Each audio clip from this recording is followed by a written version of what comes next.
Faire le point sur les actions majeures menées durant cette période de transition. Chers téléspectateurs, à l'heure où notre pays renforce sa présence diplomatique, accompagne ses ressortissants à l'étranger et consolide ses partenariats bilatéraux et multilatéraux, chers téléspectateurs, il est essentiel de revenir sur les avancées enregistrées, les défis relevés et les perspectives qui s'ouvrent pour la Guinée. Bonsoir, Monsieur le ministre. Bonsoir. Je suis pas seul sur ce plateau, je suis avec Téli Bari. Bonsoir, Téli. Bonsoir, Makame. Bonsoir aux millions de téléspectateurs de la télévision nationale et surtout bienvenue, Monsieur le ministre des Affaires étrangères sur notre plateau. Merci. Monsieur le ministre, avant de rentrer dans le vif du sujet, on va regarder ensemble cette petite vidéo qui va planter le décor. Libreville a abrité ce samedi 3 mai 2025 une cérémonie historique, l'investiture du président élu du Gabon, son Excellence Brice Clotaire Oligui Nguema. Un événement rehaussé par la présence distinguée de nombreuses personnalités africaines, dont celle du président de la République, son Excellence le général Mamadi Doumbouya. Moment particulièrement fort de la cérémonie, le passage du flambeau symbolique du président Brice Clotaire Oligui Nguema au président général Mamadi Doumbouya. Le geste, hautement symbolique, représente l'espoir, la lumière, la responsabilité partagée et la continuité dans le devoir envers les peuples d'Afrique. Cet acte solennel a été accueilli avec enthousiasme et émotion par les milliers de personnes présentes dans les tribunes, exprimant leur joie par de longs applaudissements. Introduit auprès du président de la République, son Excellence le général Mamadi Doumbouya, par le ministre des Affaires étrangères, de l'intégration africaine et des Guinéens établis à l'étranger, Dr Morissanda Kouyaté, 16 ambassadeurs extraordinaires et plénipotentiaires ont présenté ce vendredi 10 octobre 2025 leur lettre de créance au chef de l'État. La cérémonie s'est tenue au palais Roi Mohamed V, en présence du ministre secrétaire général de la présidence de la République, le général Amara Kamara, du ministre directeur des cabinets de la présidence Guiba Diakité, du ministre de la Défense nationale Aboubakar Sidiki Kamara, du ministre de l'économie et des finances Mourana Souma, du chef d'état-major de l'armée de terre, le général Abdoulaye Keita, ainsi que du commandant du groupement des forces spéciales GFS, le colonel Mouktar Kaba.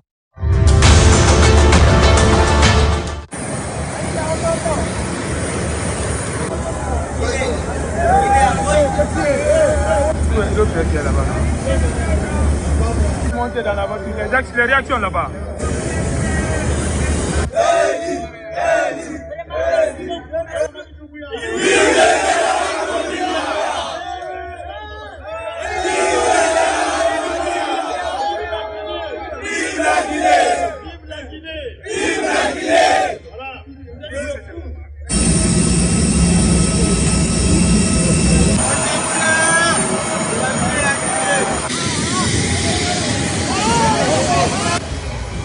Retrouver ici un pays uni, engagé. Monsieur le ministre, on vous a vu dans cette vidéo avec les jeunes qui étaient en détresse hors le pays. Monsieur le ministre, la question de nos compatriotes à l'étranger apparaît comme centrale au sein de votre département, tant sur la production des passeports que sur le programme de rapatriement. Expliquez-nous comment ça se passe. Merci beaucoup. Ce sont des images poignantes et qui quand je les revois, j'ai toujours quelques frissons. Vous avez vu le chef de l'État à la tribune, dans le stade, au Gabon. Il a eu la plus grande ovation parmi ses pairs, qui, eux, sont plus anciens que lui dans la fonction de président. Mais comme les peuples suivent tout le monde, quand il a été présenté, il y a eu cette ovation, et ensuite, le président gabonais lui a passé le flambeau, qui était tout un symbole. À ce niveau-là, on ne passe pas le flambeau à n'importe qui, et pas n'importe comment. Et un passage de témoin de ce genre se fait devant le monde entier. Et cela a été acclamé. Parce que, comme on le dit, les autres ont fait de la transition. Ici, le chef de l'État a fait de la refondation. faire en même temps la construction des institutions, préparer des élections, coudre le tissu social, et puis construire l'économie du pays, et aussi faire des institutions politiques de gouvernance. Ces trois piliers ont été menés diplomatiquement par le chef de l'État. Mais comme les images le montrent, la force de la diplomatie guinéenne réside dans la réconciliation, je dis bien la réconciliation, entre les Guinéens établis à l'étranger et les Guinéens de l'intérieur. Pour ceux qui sont un peu plus âgés, ils savent que cette cassure existait. Les Guinéens qui étaient à l'extérieur étaient considérés comme des Guinéens, pas Guinéens, même des anti-Guinéens, c'était le terme. Être à l'extérieur aussi voulait dire qu'on a abandonné son pays, on n'en veut plus. On se regardait comme ça. Donc la réconciliation, On disait les Guinéens de l'étranger. la soudure entre ces deux entités d'un même peuple a été l'œuvre la plus importante de la diplomatie guinéenne menée par le chef de l'État. Aujourd'hui, ce qui se passe en Guinée se passe exactement à l'extérieur au niveau de nos compatriotes qui ne sont plus exclus. Deuxièmement, le président, en lançant la diplomatie guinéenne, a dit que les Guinéens qui sont à l'extérieur, lorsque un d'entre eux a un problème, c'est toute la nation guinéenne qui a ce problème. C'est la base de la diplomatie guinéenne. Et c'est la base de cette réconciliation dont j'ai parlé. Et cela s'est traduit par une action concrète. C'est que quand ils ont des problèmes, non seulement nous allons résoudre le problème, mais si nous ne pouvons pas le résoudre, nous les ramenons ici. Et je me souviens très bien du terme que le président avait utilisé. Il avait dit, mettez-moi en place un pont aérien pour ramener tous nos compatriotes qui le souhaitent. Donc l'action pour moi la plus forte est celle-là. Aujourd'hui, vous avez vu nos compatriotes quand ils arrivent, les gestes qu'ils ont, et les enfants qui sont nés à l'extérieur, qui reviennent dans leur pays, sous le drapeau de la Guinée, c'est la plus belle image, la plus forte action du chef de l'État dans sa diplomatie. Deuxièmement, il y a nos relations avec les autres pays. Les activités protocolaires. Absolument. Le thermomètre de la diplomatie, c'est le nombre d'ambassadeurs. Qu'on veuille ou pas, un pays place sa confiance à travers un ambassadeur. Et plus il y a des ambassadeurs qui viennent, plus cela montre sur le thermomètre de la diplomatie que le pays est respecté, que le pays a la confiance des autres pays. Pendant cette transition, la Guinée, le chef de l'État, le président général Mamadi Doumbouya, a reçu les lettres de créance de 64 ambassadeurs. C'est inédit. Comme si cela ne suffisait pas, il a reçu récemment ce qui n'a jamais été fait dans aucun pays africain, 16 ambassadeurs le même jour. Et la symbolique était que c'était 16 ambassadeurs le même jour, mais à 2 mois de l'élection présidentielle. 2 mois. Normalement, la logique, s'il n'y avait pas de confiance, les autres pays, les autres souverains auraient dit, bon, nous attendons jusqu'à ce que l'élection présidentielle passe, jusqu'à ce que tout cela se passe, et nous déciderons si nous devons envoyer un ambassadeur ou pas. Mais non, à 2 mois de l'élection présidentielle, on lui envoie au chef de l'État, au président général Mamadi Doumbouya, on lui envoie 16 ambassadeurs le même jour. Et pas des moindres, des grands pays, je ne vais pas les citer pour ne pas frustrer. Donc ce côté-là est important. C'est la confiance de la communauté internationale. Justement, monsieur le ministre, et pourtant, le pays est en transition, c'est vrai qu'on tend vers la fin. C'est pourquoi, moi, je ne parle pas de transition. J'ai été le premier à dire ici que nous ne sommes pas en transition, nous sommes en refondation. Il y a des gens qui disaient ici, président de la transition. Aucun pays ne s'appelle transition. On est président d'un pays et le président Doumbouya est président de la République de Guinée. Maintenant, qu'est-ce qu'il a fait? C'est ça la refondation. Je vous ai dit le trépied qu'il a mis en place. Ouais. Donc, cette confiance de la communauté internationale, nous allons peut-être en parler avec la CEDEAO, l'Union européenne, l'Union africaine, les Nations unies, nous allons en parler. Il a réussi a inspiré la confiance. Pourquoi? Parce que simplement, d'habitude, il y a ce qu'on appelle cocher les cases. Quand il y a un changement, comme certains l'appellent anticonstitutionnel, ce n'est pas anticonstitutionnel, c'est un changement constitutionnel, pro-constitutionnel. Parce qu'il s'agissait de défendre une constitution qui avait été balafrée pour la remplacer maintenant par une constitution réelle, sortie des entrailles de nos peuples. Alors, ce qu'il faut savoir, c'est que il a su créer, le chef de l'État, en tant que premier diplomate, il a su créer autre chose. Et c'est pourquoi, d'ailleurs, avec l'OIF, l'Organisation internationale de la francophonie, la Guinée a fait quelque chose d'exceptionnel.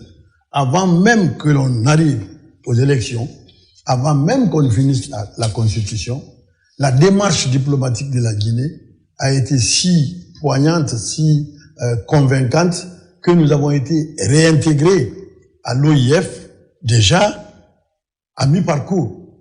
Parce que ils ont compris que la marche que nous avons prise, que nous avons engagée sous le leadership du président général Mamadi Doumbouya, que cette marche allait vers un but bien défini. Monsieur le ministre, cette intégration, avant, il y a la MANO-RIVA, la CEDEAO, l'Union africaine, la francophonie ou encore les Nations unies, pour ne citer que ces institutions, ces organisations avaient pris une position au lendemain du 5 septembre, réclamant un retour à l'ordre constitutionnel vers la Guinée, tenait à faire respecter son choix. Vous avez parlé tout à l'heure de l'OIF. L'OIF a compris les enjeux, les Nations unies aussi la même chose. Je suppose qu'on peut dire que la Guinée, est-ce que la même chose est remarquée, on peut remarquer la même chose dans les autres institutions, par exemple la CEDEAO ou bien la MANO-RIVA Union? Tout le monde était témoin ici de l'agressivité des organisations régionales et sous-régionales au départ, surtout la CEDEAO, avec les commentaires qu'on avait ici. Attention, la CEDEAO va venir, va appliquer ses sanctions, on va leur interdire de voyager, on va leur fermer la porte de tout et tout. Aujourd'hui, la CEDEAO est notre meilleure organisation sur le plan sous-régional. Parce que la CEDEAO a compris que la Guinée est membre fondateur de la CEDEAO, que la CEDEAO nous appartient. Il n'y a pas une CEDEAO à gauche et à droite, il y a une Guinée. La Guinée a participé à la création de la CEDEAO. Le chef de l'État l'a réclamé. Il leur a dit, vous ne pouvez pas prendre de décision sans moi parce que nous avons créé ensemble la même chose. Ça a été compris, finalement. Mais ça, l'OIF est passé à l'acte. Aujourd'hui, je voudrais faire une remarque. La Guinée a eu, à partir d'un vote, la Guinée a eu le transfert du siège des ressources en eau de la CEDEAO. Il y avait des candidats, des pays qui n'étaient pas en transition, qui ont postulé pour avoir ça, ce siège-là. Mais le vote s'est passé sans la Guinée, sans la présence de la Guinée. Mais tout le monde a voté pour la Guinée. Et aujourd'hui, ce siège est transféré en Guinée. Le siège des ressources en eau de la CEDEAO. Et le président de la commission de la CEDEAO m'a appelé pour me dire félicitations, monsieur le ministre. La Guinée est le seul pays à pouvoir gagner une lutte à laquelle elle ne participe pas. Vous n'étiez pas dans la salle, vous n'étiez pas là, mais le monde a voté pour vous. Ils ont voté pour vous. C'est parce que simplement la confiance, le sérieux. C'est le sérieux, la confiance, ce que l'on fait pour son peuple, la balise qu'on met, l'objectif que l'on fixe. Et après, on en parlera, il y a aussi la diplomatie économique. Bien sûr, la diplomatie économique. Il y a la diplomatie économique. Prodéique, en collaboration avec... Prodéique. Oui. Prodéique, ça veut dire simplement que la Guinée doit faire une intégration de ses ressources dans tous les domaines. Les ressources humaines, les ressources économiques, les ressources relationnelles, mettre tout cela ensemble pour que la Guinée et le monde travaillent ensemble. Et que ce soit bénéfique pour les deux parties. Et quand on va faire une extension de ça, la vision du chef de l'État entre dans ça. Alors, Simandou 2040, c'est cela. Ce programme cadre, lancé depuis 2022, qu'est-ce qui est fait concrètement aujourd'hui, monsieur le ministre? Ce qui est fait avec Prodéique, c'est important.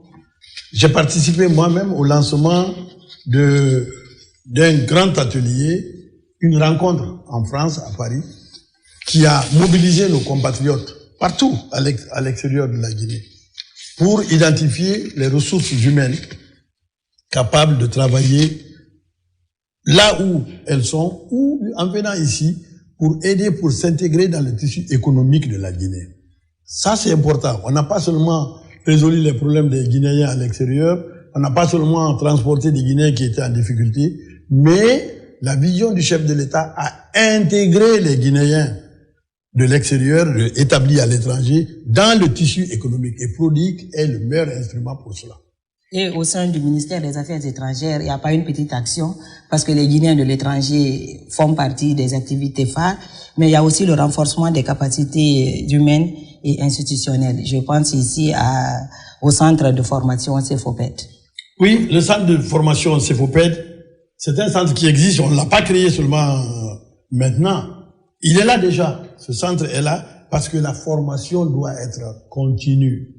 Il faut tous les jours se surpasser et acquérir d'autres formations. C'est pourquoi le centre de formation diplomatique est là et il participe à la formation des nouveaux, des jeunes diplomates, des anciens aussi qui se mettent à jour, etc.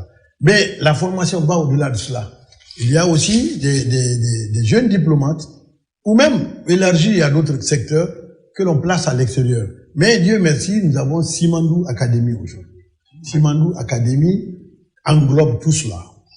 Faire en sorte que les meilleures écoles, les meilleures universités au monde puissent donner des cours, puissent participer à la formation des Guinéens ici. Et si ce n'est pas possible ici en Guinée, qu'ils les reçoivent là-bas, qu'ils les forment et les mettent à la disposition de la Guinée pour gérer Simandou 2040, pour gérer la Guinée d'aujourd'hui et de demain. Et Friday Training, c'est comme ça, je suis Friday Training, c'est une formation hebdomadaire. Chaque vendredi, nous avons un thème au ministère des Affaires étrangères qui est développé, soit par des experts ou des anciens diplomates qui viennent, qui mettent leurs compétences, leurs connaissances à la disposition des jeunes diplomates guinéens. Et c'est un très bon programme que nous mettons en place. D'accord, merci beaucoup, Monsieur le Ministre, pour cette déclaration et tout ce que vous avez expliqué tout à l'heure à travers les avancées. Vous avez évoqué le rapatriement des Guinéens établis à l'étranger. On a plus de, aujourd'hui, 64 ambassadeurs accrédités en Guinée. La relation bilatérale est encore en train d'évoluer. Moi, je vais vous poser une question peut-être un peu personnelle. Vous conduisez aujourd'hui la diplomatie guinéenne depuis septembre, disons, depuis la prise du pouvoir par le CNRD. Quelle est la mission la plus difficile pour vous, la négociation la plus difficile que vous avez menée pour les citoyens guinéens qui a un impact majeur sur la vie des Guinéens d'ici et d'ailleurs? La mission la plus difficile, c'était de montrer à la CEDEAO que la Guinée n'est pas comme les autres pays. Et pourquoi la Guinée n'est pas comme les autres pays? Parce que la Guinée est le premier pays indépendant ici de la sous-région, des pays francophones. La Guinée est le pays qui a lutté pour qu'il y ait CEDEAO, pour qu'il y ait Union africaine. Il a fallu d'abord que les peuples soient libres. La Guinée a pris le flambeau pour libérer les autres. Donc on ne peut pas être étranger sous notre propre véranda. C'est ça qu'il fallait. C'était très difficile. C'était difficile pas pour nous, mais pour eux. Parce que on n'arrivait pas. Les gens oubliaient la place de la Guinée. Avant que je ne sois ministre, vous vous rappelez, lorsque aux Nations Unies, on a commencé à dire coup d'État, junte, récemment, après le 5, je suis allé aux Nations Unies. Je n'étais rien. Je n'étais chargé d'aucune mission par qui que ce soit. Je suis allé aux Nations Unies, j'ai dit, vous avez vu les images, j'ai dit, la Guinée ne doit pas être punie, la Guinée doit être accompagnée. Parce que la Guinée a accompagné beaucoup de pays. La Guinée a libéré beaucoup de pays. Ici. La Guinée. Donc, la mission la plus difficile, c'était ça. Pas au niveau de la Guinée, mais au niveau de nos interlocuteurs. Aujourd'hui, Dieu merci. Nous sommes des amis, nous sommes des frères, nous sommes des sœurs. Même hier, je voyais les images, le Parlement de la CEDEAO, où le président du CNT a pris la parole. Il y a on organise des ateliers de la CEDEAO ici, et quand nous nous rencontrons, on dit, mais la Guinée n'est pas sanctionnée. Je dis bien sûr, la Guinée n'est pas sanctionnée. La Guinée n'a rien fait pour qu'elle soit sanctionnée. Elle n'a rien fait. Il y a un Guinéen patriote qui est venu changer le cours de l'histoire parce que ce cours de l'histoire allait à volo. C'est ça. Mais c'est compris. C'est passé. Et quand le chef de l'État m'a fait l'insigne honneur et la confiance de signer notre protocole d'accord avec la CEDEAO, ce jour était un autre jour. Il a fallu la conviction du président de la République pour dire, OK, je suis indépendant, je veux mon pays dans un autre état que celui-ci, mais je suis prêt à dialoguer avec vous pendant 2 ans. Donnez-moi 2 ans pour que j'en finisse. C'était pas facile. Ouais. C'était pas facile. Il l'a fait, Dieu merci. Aujourd'hui, l'histoire lui a donné raison. D'accord, monsieur le ministre. Aujourd'hui, vous savez, il y a beaucoup de citoyens, je vais prendre un exemple sur un grand frère à Kérouani là-bas, qui se pose souvent la question de savoir quand on parle du ministère des Affaires étrangères, pour lui, ce ne sont que les affaires à l'étranger qui sont gérées par le département. Est-ce qu'aujourd'hui, concrètement, vous pouvez expliquer à ces citoyens le bénéfice ici des résultats obtenus par le ministère des Affaires étrangères sur leur quotidien, concrètement, à travers toutes ces relations et puis tout ce que vous menez avec les pays, nos partenaires bien sûr? Très bien. Il y a 2 choses importantes qui ont été décidées par le président, le premier diplomate. Premièrement, nous avons parlé de nos compatriotes tout à l'heure. Quand on prenait la parole ici au début, ou bien quand il y avait une publication en bas, passeport, tout le monde, parce que c'était un drame. Nos compatriotes ne pouvaient plus avoir de passeport. Ils ne pouvaient plus changer leur passeport. Ils ne pouvaient plus le renouveler. Tout était bloqué. La première des choses, c'est que non seulement on a mis en place le système qui rapproche la biométrie de nos compatriotes, on a mis dans toutes les ambassades presque des machines. Là où ils devaient prendre l'avion pour venir passer devant une machine, cette machine, on l'a amenée là-bas. Okay. Donc, ils quittent leur chambre, ils vont à l'ambassade, ils trouvent la machine, ils prennent les empreintes, on nous les envoie et c'est imprimé ici. Ça faisait le circuit ministère des Affaires étrangères, ministère de la Sécurité et tout. Le président a vu, il a dit que c'est lent. Et il a dit, pourquoi tout ce circuit? Prenez les machines, mettez-les directement en contact avec les machines de l'extérieur et je demande au ministère des Affaires étrangères d'imprimer les passeports ici avec l'appui du ministère des Affaires de la Sécurité. Aujourd'hui, j'ai les chiffres ici. J'ai les chiffres sur les passeports parce que avant, on pouvait faire 10 passeports en 10 mois. Ouais. Et ça ne partait pas. Alors, pour l'année 2025, on a fait, à partir de juillet, on a fait 8695 passeports, depuis juillet.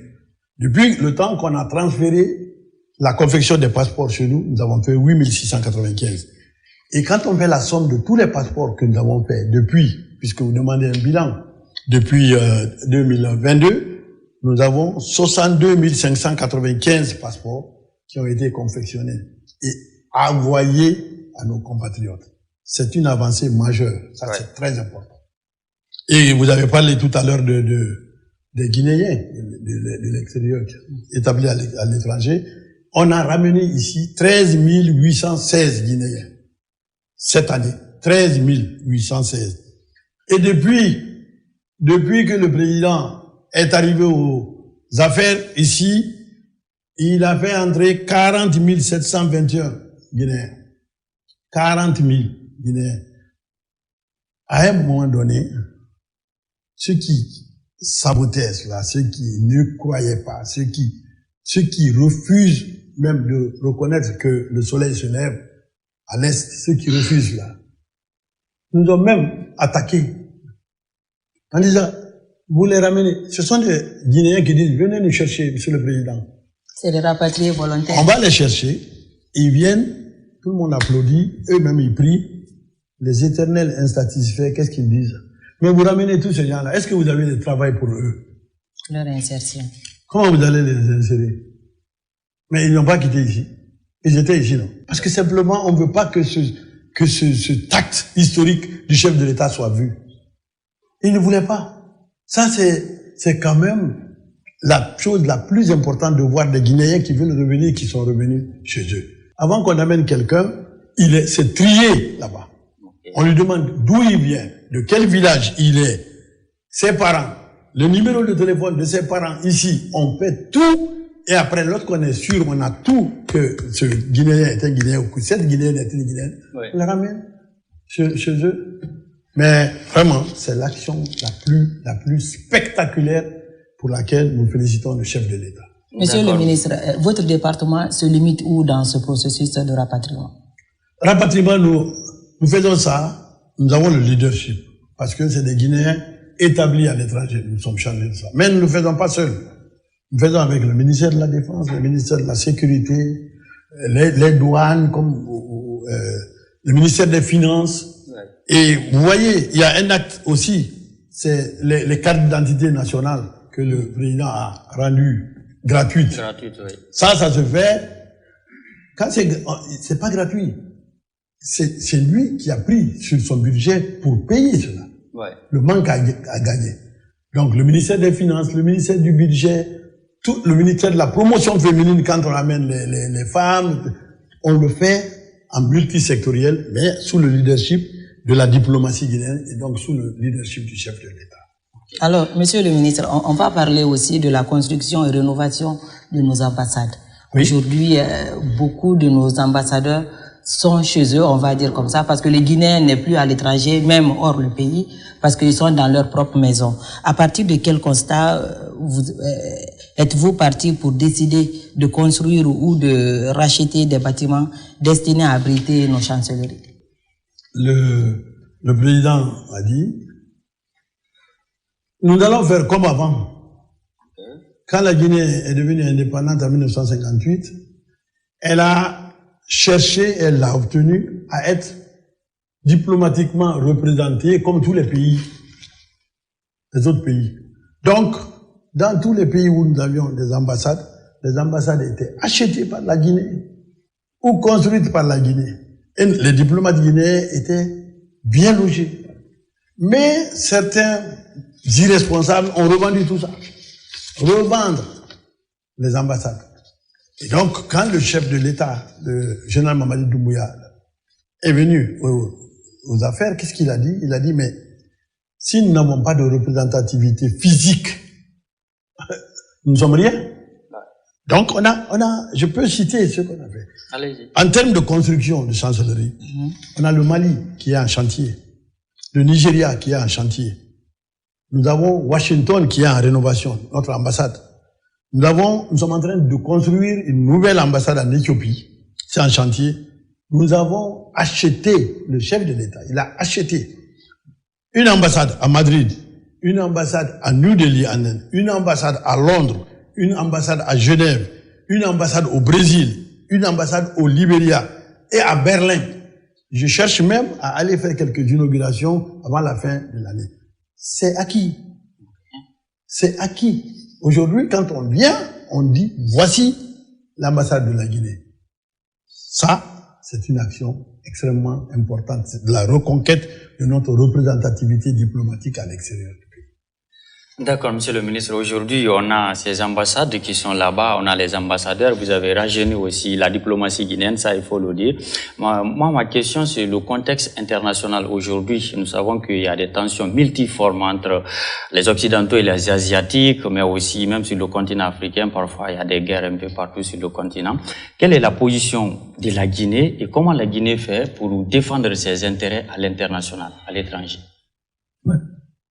La Guinée a une stratégie unique, elle ne change pas. Elle a été dite éloquemment à la tribune des Nations Unies par le chef de l'État. Elle a été dite. Quand il est venu à la tribune, et il a dit au monde entier que la Guinée n'est ni pro ni anti. Voilà. La Guinée est simplement pro-guinéenne et pro-africaine.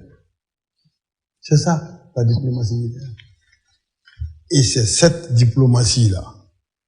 Là, ce n'est pas une neutralité du tout. Être ni pro ni anti ne veut pas être neutre. Parce que la neutralité, souvent, suppose qu'on ne fasse rien. Mais nous sommes actifs dans ce ni pro ni anti. Nous sommes actifs. Nous prenons part aux discussions dans le monde, à la résolution des conflits. Il y a beaucoup de choses que le chef de l'État fait qui ne sont pas visibles, qui respectent la diplomatie. Il a fait beaucoup de choses. Et c'est ça qui fait que la Guinée est respectée aujourd'hui. Et les gens s'étonnent de voir que personne, il y en a qui sont même fâchés, que personne ne nous connaît en guerre avec personne. Comme si être en guerre, ça veut dire on est bien. Nous sommes en guerre avec personne. Nous sommes en guerre contre le sous-développement, contre la prévarication, contre la dichotomie qui existe entre les richesses de la Guinée et le niveau de son développement économique. Le président est en guerre contre cela, mais pas en guerre contre tel pays. Si nous devrions être en guerre contre les pays, on pouvait être en guerre avec la France qui nous a colonisés. Aujourd'hui, les hôpitaux, 4 hôpitaux qui sont en train d'être construits par la France, nos relations avec la France sont bonnes et tout. On se respecte, on sait, chacun sait que nous sommes tous les deux pays indépendants. Nous collaborons, nous coopérons, et nous coopérons avec les États-Unis, avec les Africains, avec les Asiatiques, la Chine et tout le monde. Ni pro, ni anti, mais simplement pro-guinéen et pro-africain. C'est cela. Nous sommes en guerre avec le sous-développement. Oui. Monsieur le ministre, on va parler de la gestion financière. Oui. La LFI et la LFR ont alloué des fonds à votre département. À ce stade, quel est le taux d'engagement et le taux d'acquisition? Très bien. Nous, les finances, ça c'est le point fort de notre ministère. Pour la simple raison que les 70% sont injectés directement dans le fonctionnement de notre diplomatie.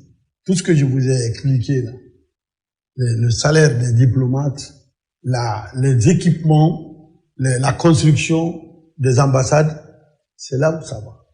Ensuite, on a la formation. Et tout ceci, la formation, les constructions ici, et même à l'intérieur ici, vous avez vu la rénovation que nous avons faite. Aujourd'hui, si vous allez au ministère des Affaires étrangères, vous pouvez regarder ce qui a été fait. Ouais. Mais, ce n'est pas suffisant. On n'est pas des pleurnichards pour dire ce n'est pas suffisant. Non. Nous faisons avec ce que nous donne le pool financier. On est dans un pays où nous sommes sectoriels. Ouais. Donc, il n'y a pas de ressources à l'infini. Il y a un arbitrage qui donne à chacun la possibilité de réaliser certaines activités. Donc, nous ne sommes pas, on ne pleurniche pas. On s'arrange, on s'organise pour faire avec ce qu'on nous donne, ce qui est nécessaire, ce qui est percutant, ce qui est visible, ce qui a un impact. Et on nous a alloué 1268 milliards 410 millions 279 801 francs guinéens. C'est ce qu'on a eu. Et nous avons fait un taux d'engagement de 72% et un taux d'exécution de 58%. Donc, ce qu'on nous a donné, on est en train de l'exécuter, on a presque fini. Même aujourd'hui, on parlait de ça. On n'a pas suffisamment de ressources, mais on fait avec ce que nous avons. Monsieur le ministre, on a presque touché les grandes actions de votre département. Et si on vous dit aujourd'hui de quoi vous êtes fier de votre bilan? Moi, je suis fier d'une seule chose. La Guinée a démontré qu'elle a sa place sur le plan international. La Guinée a montré au monde entier qu'elle n'est pas n'importe quel pays. La Guinée a montré au monde international que la jeunesse est revenue au pouvoir. Notre indépendance, la conquête, tout le monde est fier. Notre indépendance. Oui, on s'est battu. Qui s'est battu? 90% de ceux qui se sont battus, c'était des jeunes. Le premier président, 36 ans, quand il devenait président, 36. Donc la fierté que moi j'ai, c'est de voir les jeunes participer activement à ça.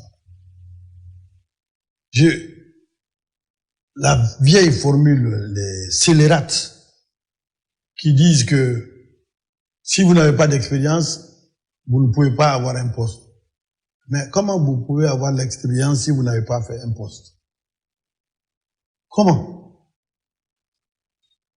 Le président a pris la décision de placer sa confiance aux jeunes. Ils sont partout. Regardez, ce sont des jeunes qui sont partout.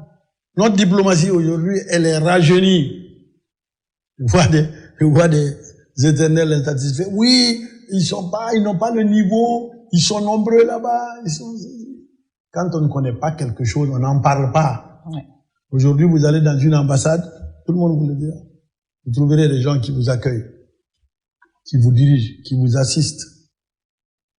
Et ce sont des jeunes qui sont contents. Ils sont accessibles. Accessibles. Ouais. Je dis toujours une chose, et je la répéterai tout le temps.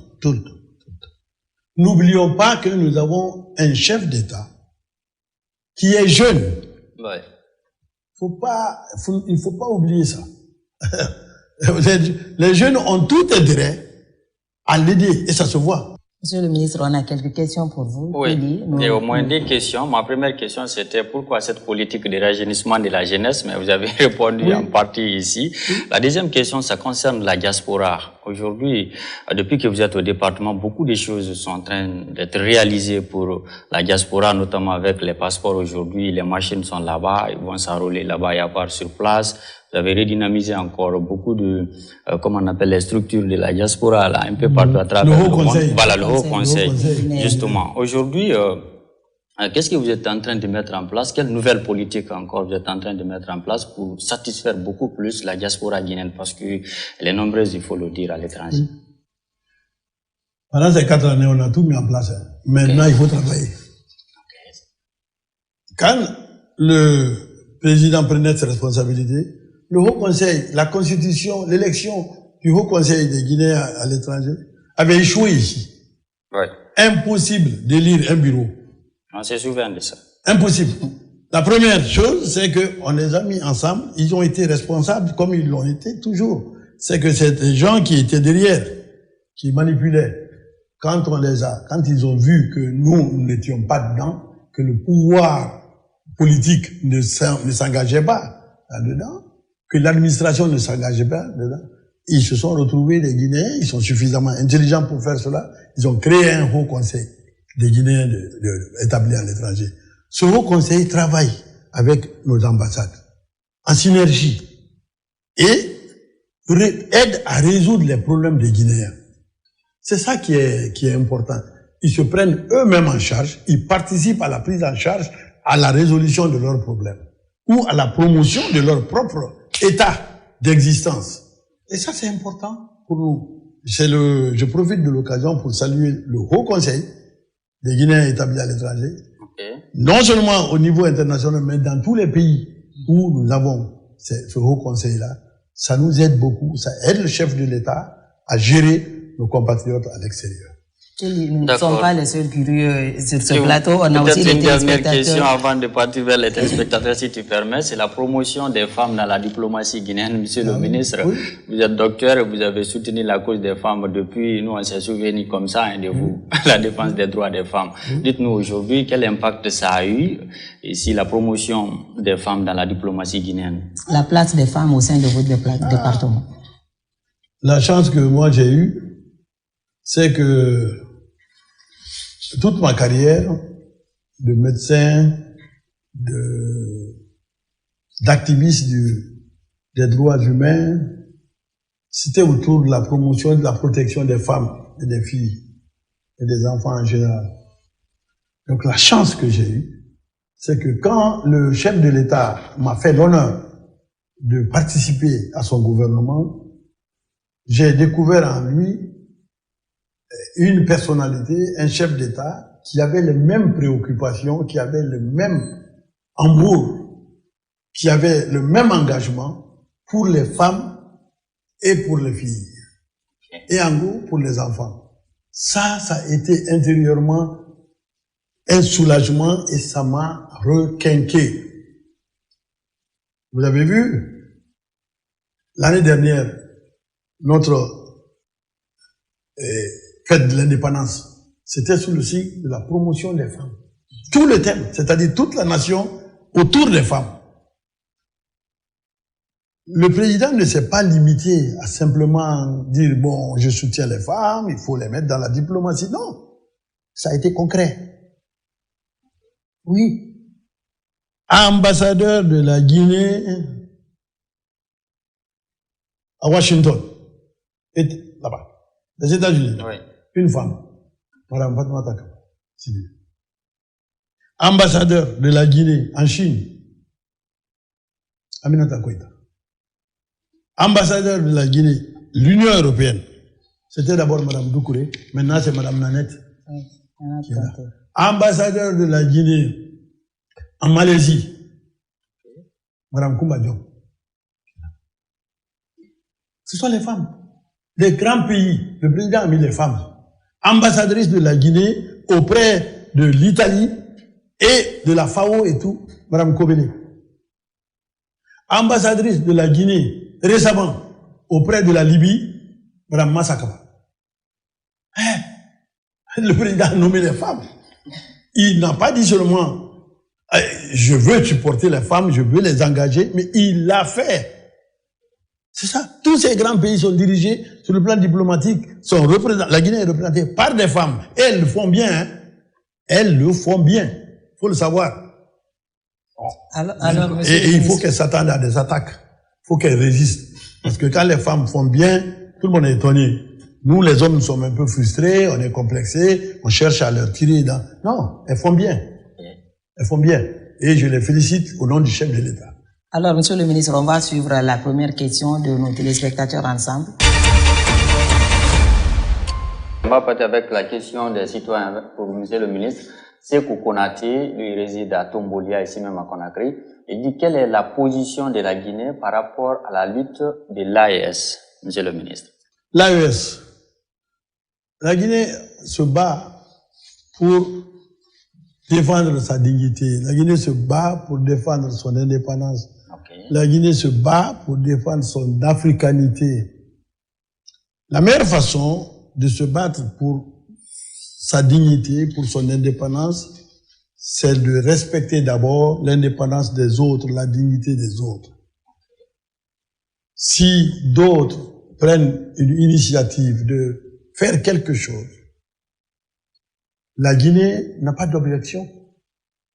Pas du tout. Parce que pour la Guinée, chaque pays est indépendant, libre et défend sa dignité. Mais je vois ce qu'il y a sous cette question. Quelle est la position de la Guinée par rapport à la lutte de l'AES? Au départ, nous avons amené le message du chef de l'État. Il y a beaucoup de choses qui sont en train d'être faites aujourd'hui à travers le monde et à travers l'Afrique. La Guinée a fait ça déjà. D'accord. On a fait ça 58 jusqu'à 1970. Nous l'avons fait ça. L'impérialisme à bas, le colonialisme à bas, le néocolonialisme à bas, honneur au peuple, victoire au peuple, gloire au peuple. Vive la révolution, vive la révolution. On a fait ça déjà. D'accord. Maintenant, oui. Le chef de l'État dit, qu'est-ce qu'on a fait ici? On lui a dit, on a fait ça déjà. Il dit, bon, on fait autre chose.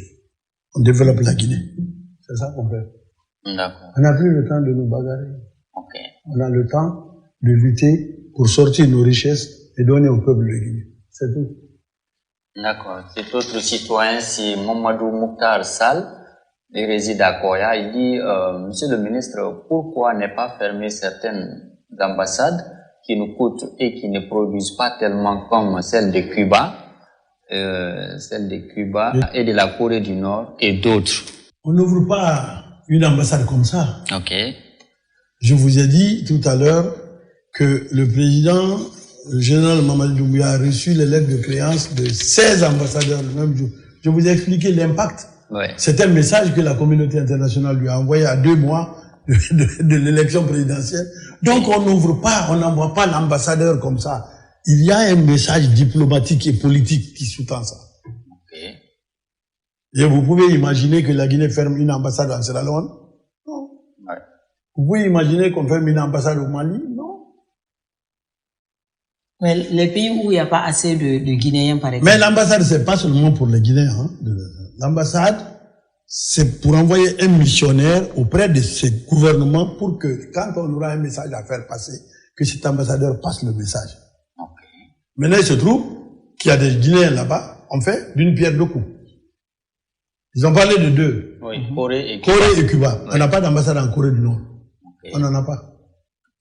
Il y avait une ambassade de la Corée du Nord ici. Ici, oui. C'est fermé parce qu'ils ont changé de politique. Et Cuba. Mais Cuba, Quand même. parlons-en. Ça, quand même. La Guinée ne peut pas fermer son ambassade à Cuba. Ah ouais. C'est Cuba qui a aidé la Guinée à lutter pour libérer l'Afrique. D'accord. Même s'il y a 0 Guinéen à Cuba, l'ambassade de la Guinée sera à Cuba. Pour dire que la Guinée n'est pas ingrate, la Guinée n'oublie pas. C'est ce que le chef de l'État a fait. C'est pourquoi il ne ferme pas Cuba.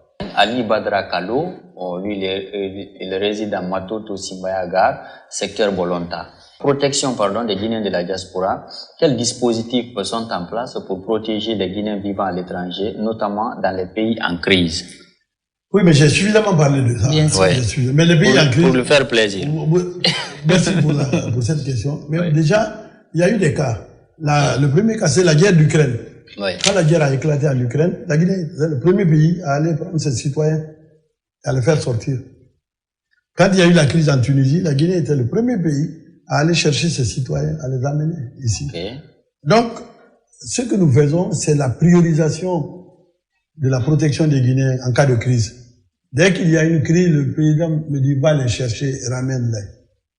C'est les missions les plus exaltantes que moi j'ai. Et je profite de l'occasion pour féliciter le staff, mes collègues qui travaillent avec moi, qui font ce travail-là avec moi. On ne dort pas. On fait ça. Ouais. Et ça nous fait plaisir de sauver nos compatriotes. Chaque fois qu'il y a une crise, on le fait, on va chercher, on protège. Et souvent, les gens sont étonnés. Ils disent, mais comment la Guinée a fait ça? Non, la Guinée a fait ça sur l'instruction du chef de l'État qui ne veut pas que les Guinéens souffrent, surtout en temps de crise. Et nous serons mobilisés. Ça sera fait, toujours.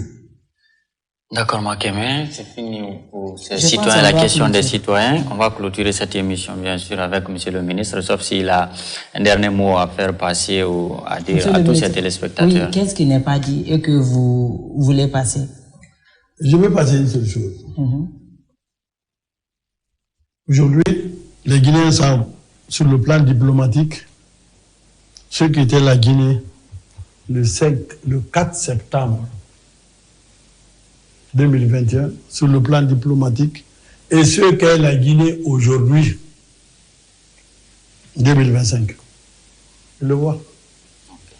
Cette année, l'État a reçu récemment le vice-premier ministre chinois chargé des affaires politiques, envoyé spécial du président Xi Jinping, ici. Ici. Il a reçu ici le président Paul Kagame.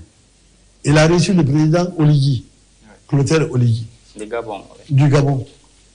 Il a reçu le premier ministre sénégalais, le premier ministre ivoirien. Il a reçu beaucoup de hautes personnalités économiques et politiques ici. Donc, les Guinéens savent très bien, sur le plan diplomatique, qui nous étions à l'abri de l'indépendance, que sommes-nous devenus pendant ces années qui ont suivi, où nous étions tombés avant le 5 septembre et où nous nous sommes relevés aujourd'hui, où nous sommes. On est actuellement en mode de choix. Vous savez qui a sauvé diplomatiquement la Guinée et qui promet de la sauver. Okay. Entre celui qui promet et celui qui l'a fait, le choix est clair. Hein?